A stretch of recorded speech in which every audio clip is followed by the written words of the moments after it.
Не се прави всеки ден.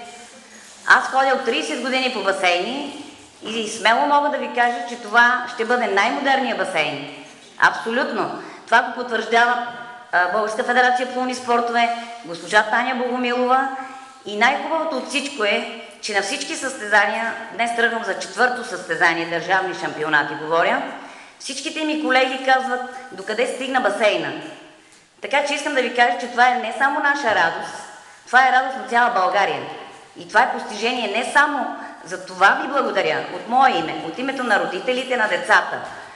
Разбрахме, че има може би някакви пречки, аз не съм в течение дори подробно, но аз съм убедена в това, че след като сте го решили вие, с вашето решение то ще стигне до край. Този басейн ще се построи. И най-важното е той да стане бързо, защото една голяма част от вас са идвали на басейна и знаят при какви условия тренираме ние.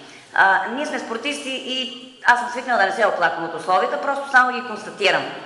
Искам да ви кажа, че тези деца, които са тук, в момента те са най-добрите деца в България. Това са шампиони на България.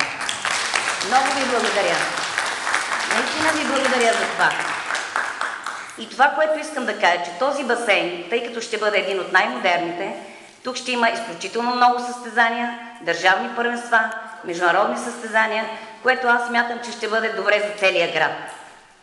Така че това, което мога да кажа, е, че ние вярваме във вас, че басейна ще се построи, че ще стане колкото се може по-бързо, защото го чакаме ние с нетърпение и наистина го чака цяла България. Благодаря ви.